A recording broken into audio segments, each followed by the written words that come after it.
বাংলা ছবির বাজার পড়ছে ক্রমশ।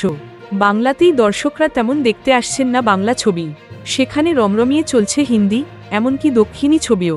বাধ্য হয়ে পরিচালক, প্রযোজক থেকে অভিনেতা অভিনেত্রীদেরও অনুরোধ করতে হচ্ছে বাংলা ছবির পাশে দাঁড়ান।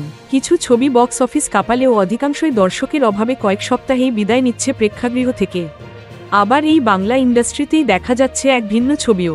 সাধারণত বলিউডি অভিনেতা অভিনেত্রীদেরই কোটি কোটি টাকা পারিশ্রমিক নিয়ে প্রতিবেদন প্রকাশিত হয়।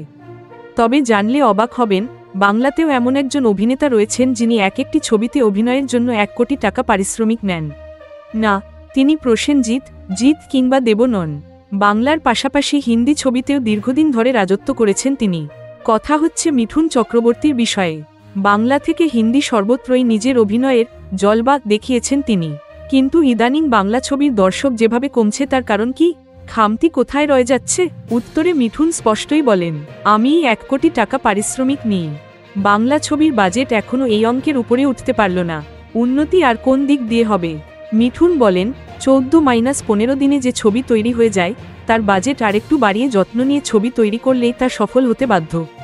কিন্তু যে কোনো ছবির সাফল্যের পেছনে কি বাজেটই মূলমন্ত্র?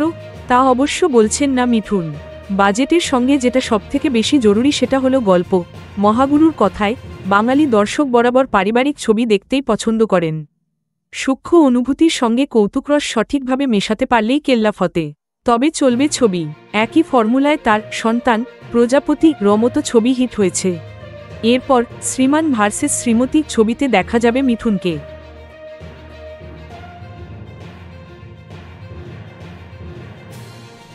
Thank you so much for watching our videos. Please do like, share, and subscribe our channel.